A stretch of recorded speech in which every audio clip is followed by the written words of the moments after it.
So yeah, the European Court of Human Rights is how we are constantly getting screwed, right? And to be honest with you, it's not like the actual human rights themselves, as written, are not as expansive as our judiciary would make them seem. Right? Article 8 is constantly being used, which is a right to a family life, except if the government says this, that, or the other. But that doesn't actually mean some of the ridiculous things that have been happening, right? Like, for example, this paedophile gets deported and he appeals to the European Court of Human Rights. Because he's got a girlfriend. Because he's got a girlfriend who is going to get out of school shortly or something. And they're like, yeah, no. Also, some of them, if they've been, committed sexual crimes, well, they might get executed when they get back home. So we can't have that. I'm thinking of becoming a homosexual, and that's frowned upon. Yeah, exactly. Yeah. No, that's literally it, and I can't wait for someone's clip that out of context. Hello, in your dreams. Out of context. But it's all the fashion, apparently. Exactly. It's like, I can't go back to Iran because I might become gay. And that's I mean, if I had been a homosexual, they'd never be able to throw me out the Conservative Party, would they? Well, that's a good point, actually. And they'd have probably promoted you. The pink mafia would have come to the rescue. You would probably be Prime Minister right now, in fact. Absolutely. But it's not qualified. The human rights themselves are actually not that badly written, because one of the things that defenders of this will come. I've quoted them. They'll come out and say, "Well, look, there's nothing wrong with that." When we talked about the WHO and objecting to the WHO taking over with their mandates. I quoted the human rights law. It's the interpretation, because the judges are not qualified. It's all about overreach. It's all about the interpretation, and it's because, and Boris did actually have a good line on this. The lefty human rights lawyers are also the people who become the lefty human rights judges. And so was it the UN Declaration of Human Rights as well that also has a provision that you're not allowed to displace native populations with demographic replacement? Yes, it does. Yes. Oh, that's funny how that's applied as well, isn't it? That's in very small print now. Yeah, well, on the back. Again, in principle, when taken as read in a vacuum, you go, well, there's nothing to complain about here, is it? No, but then when you've got a communist interpreting it, it turns out that actually you don't get anything and they get everything, and suck it up. And this is something that's been well understood. Well, the trouble with rights is, I'm all for rights, but rights, not your rights. Well, rights for everyone, and you can't sign rights away, but with rights come responsibilities. And everyone's big on the rights, but not so keen. They rather want somebody else to take the responsibility. It doesn't work like that. I think what they're looking for is privileges. Yes. That's what they're after, not rights. Well, that's what it practically becomes. In practice, it becomes a set of privileges. Well, that's the trouble, you see, because an authoritarian government wants to replace rights with privileges, because privileges can be removed. Rights can never be removed. So never ever let your rights be replaced with privileges. The issue is, of course, we're stuck with a bunch of people who don't understand that rights are duties as well. They put duties on people. Yeah, they behave reasonably. And if you're going to have rights, then you have to have duties, or else you lose that and end up in a state that literally just, as you say, gives you privileges, which is the position we're in now. And, it's been well understood. This is just a Telegraph article talking about it. It's well understood that the ECHR is to blame for all of this, but it's the fact that it exists as something that the communist human rights lawyers can appeal to, right? If this didn't exist or was instantiated in law, so they couldn't take advantage of it, then they wouldn't be able to come up with their ridiculous interpretations. And so, everyone and their mother on the right has been saying, well, should we leave the ECHR? Now, just to be clear, the ECHR is not an organ of the European Union. No, it was before the European Union. It was. We were already in it. But there are lots of very countries you'd be very happy to go to. You wouldn't hesitate going to Australia or Canada. They're not in it. But they must be evil then. Well, exactly. Canada. And it's they got no human rights. There's a fair argument for it. As if we had no human rights before the ECHR. New Zealand. A country like Britain that we invented them. That was one of the early movers on ending slavery, and then enforced that ban on the rest of the world, the transatlantic slave trade. Well, at the cost of our own treasure and blood, and now we're going to pay them compensation. Yeah, we're sorry. The only country going to pay compensation. You've got to understand that was imperialism. We were actually taking away native practices and customs. Yeah, from the Spanish and the Portuguese who are still slaving people. Yes. Yeah, we it's something like 1827 or something. We blockaded Brazil just because until they I think Brazil actually abolished their slave trade in 1881. So even after the Americans, You know, the last Saudi Arabia, the last public auction of Slavic women slaves. Oh yeah, in Istanbul, I think was 1908. Jesus. And that's the last public auction. They were they were private after that. So the last state, as I understand it, that abolished slavery, And the word slave comes from Slav. Was Saudi not had a good time, the Slavs. Really. Saudi Arabia in 1963 though was when they abolished slavery. There was an African country, is it Mauritania or something? I think it is Mauritius, perhaps. So somebody only got rid of it about 15 years ago. Really? Yeah. Jesus. Removed or made it a criminal offence to have Right. slaves. Slavery. What was that one? The UN woman in Britain who had slaves recently. There's a woman in the UN. I mean, there's plenty of Britain. The UN judge has just been caught slaves. having slaves. Yeah, that was the one I was thinking of. So I saw the headline, but apparently Libya still has slave markets. But that wouldn't surprise me. So a UN judge from Uganda is convicted in the UK of forcing a woman into slavery. A judge. A Ugandan judge. The trouble is, these judges they're a law unto themselves, aren't they? They very much are. Yes, yes. They.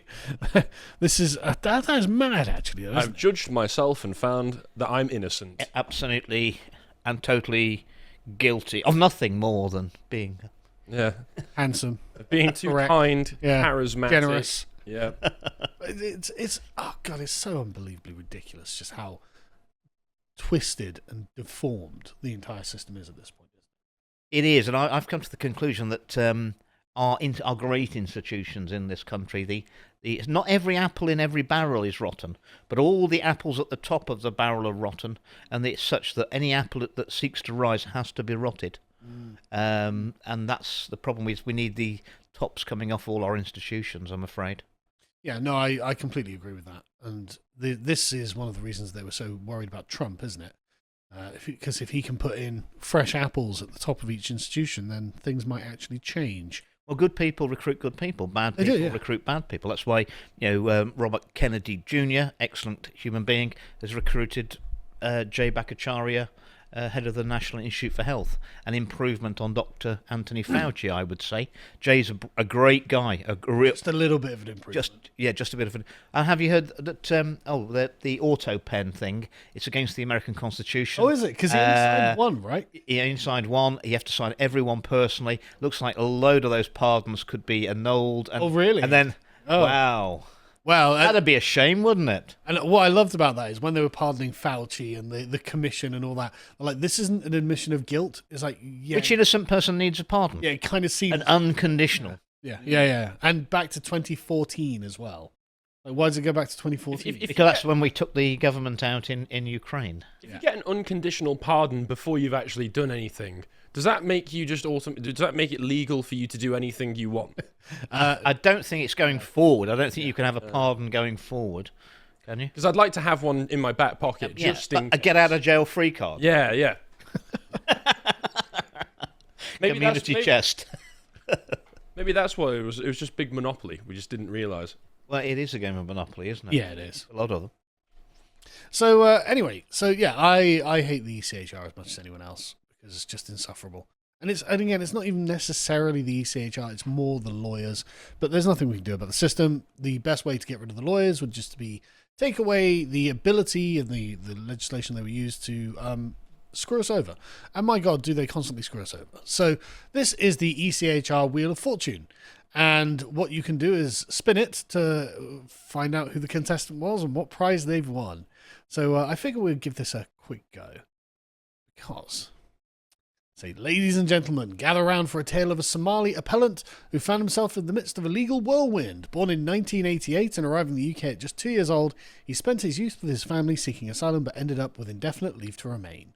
However, the plot thickened as our contestant racked up a lengthy criminal record, featuring crimes ranging from robbery to drug possession. After multiple convictions and a series of deportation notices, he fought back in the courts, claiming human rights violations if he returned to his native homeland of Somaliland. Would the judges see it this way? Stay tuned. I wasn't expecting such exciting storytelling. It was great, isn't it? The prize. So, if only it were a story. Oh, yeah, if only. I know. In a dramatic twist, the judges acknowledged significant errors in the first-tier tribunal's decision-making. They conceded that crucial evidence was overlooked, particularly regarding the appellant's risk on return and the impact of deportation on his children. Thus, they set aside previous ruling and remitted the case for a I'm worried about his effect on my children. Well, they don't care about your children or my children. Selfish. Tremendously. Yeah. How could you? So, so I mean, it's this, and then they've got a link to the case details. But this is the actual, just the it's just an actual case. By the way, sorry, I didn't make that clear, did I? No, you didn't. I thought that this was just like randomly generating them, but no, this is real. This is real. This is always real. It can never just be a farce. It can never just be a joke. It's real life is a farce. Yes. Our court system is genuinely comical and ridiculous, and so Brilliant. So we've got illegal criminal who gets to stay here because I might have my human rights violated in Somaliland. It's like, then just stay forever. Might's pretty. Well. Yeah. Well, do you know something fun? So, obviously, there's a huge propaganda media apparatus around this, trying to convince normal people that this is perfectly fine. This is how the world and the law should work, because otherwise, anything else is literally Hitler. So, I don't want to go on too much of a tangent, but last night I was on a stream with Proper Horror Show. She's come in the office a few times. And we were talking about this. We're doing a series on UK horror at the moment. And by that I mean YOOKAY horror. And it was a film called His House from 2020, written by two white people. And the wife had not taken the surname of the man. So that's always a good sign. And it was about refugees coming to Britain from South Sudan during the South Sudan Civil War, right? And you're led to believe that they'd come over with their children, with their daughter, except when they were crossing the channel, the daughter had fallen off and drowned, and they're traumatized by it, and they get into the country, they immediately get given a large 2-bedroom house, and they start to experience very strange happenings in the house, mostly noises coming from the walls. I immediately was like, it's going to be racists in the walls. It's going to be like, there's a spooky person in the walls. It's going to be racists in the walls. It's going to be like clan members, like National Front is hiding out in your wall. The ghost of Enoch Powell. Yeah, Enoch Powell whispering slurs to them in the night. It wasn't that, actually, because what it actually was they were being haunted by a voodoo witch doctor who had cursed them after their daughter had died, and they go through this whole thing where they look completely insane to the people, the asylum admin that they're talking to, the civil servants, where they're like, there's witches in the house, and they're being haunted by it, and it turns out later on in the film that the reason that they were cursed, the twist is, wasn't their daughter. They were trying to get on a bus escaping guerrilla warfare and literally kidnapped a girl, and used her to get onto the bus because they were only admitting families, right? And they didn't throw her over, but they basically let her drown. And by the end of the film, they accept it. They defeat the witch doctor. Oh, good. All right, and then you're just left to go, well, the message of the story was they can stay. Jesus. They were good people.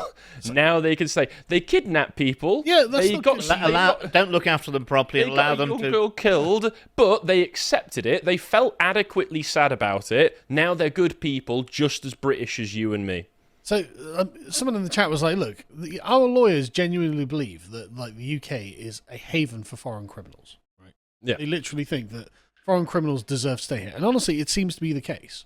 Well, it's interesting because we watched a little bit of an interview with the two writers. Again, the director was some black guy because apparently the production company, which was the Weinstein company, said, listen, you need no longer functioning Weinstein. Yeah, they said, listen, you need a black guy directing this, okay? And they were so thrilled to be taken off the project. They were like, we were so happy to step aside and allow representation and diversity to flourish here. But in the interview, they were like, it's so terrible what happens to these people. It's so terrible. We wrote it so that, they're in this really hostile place and you're supposed to feel really sympathetic for them. I'm like, you wrote it so they're kidnappers. Yes. Are you that stupid you couldn't realize what you were writing? That's just how propagandized these idiots are as well. Do you not remember when in Europe, when the Merkel let in the refugees. 1.5 million. Yeah, 1.5 million young men.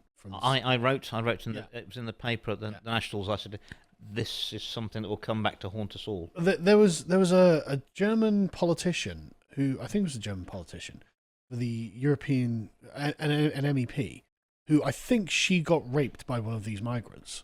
And then she fled to Poland and started becoming essentially a really right-wing sort of like, no, they will have to go. But conversely, there was a politician in Norway who was a man who got raped by one of these migrants, and then was like, we shouldn't deport him because he might. Oh God, I remember that when he gets deported back.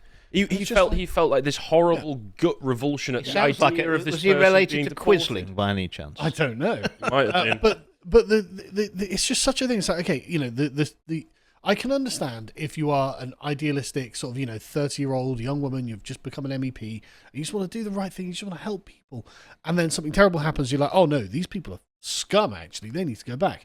But it's another thing being like, yeah, okay, I want to help people, they raped me, the only thing I can do to help them as a man is make sure he stays here, because otherwise going back to Somalia would be terrible. Well, that's not been my experience of the Norwegians, to be honest. Oh, really? I wear this because the Norwegians gave me this. Now, oh, really? Good. This paperclip. Yeah. Apparently, the Norwegian. I went to a conference in Stavanger, and it was called they called them binders. Right. They bind people together, and they gave me this. But they said they invented them in Norway, the paperclips in Norway before the Second World War, and it was worn as a symbol of resistance to the Nazi occupation. And to the point where it annoyed the Germans that much that wearing a paperclip was punishable by summary firing squad. Really? Yes, and they still wore them hidden on their clothing. Yeah. And they said, we've got no one to speak up for us on the vaccine harms and excess death. So will you wear this in your parliament? And it's now and this is a symbol of resistance to oppression. Yeah. And I think we're being oppressed. Oh, absolutely. And they hated it in Parliament when I was wearing this as a symbol of Norwegian solidarity. Yeah, that's really good. If you would like to see the full version of this premium video, please head over to lotuseaters.com and subscribe to gain full access to all of our premium content.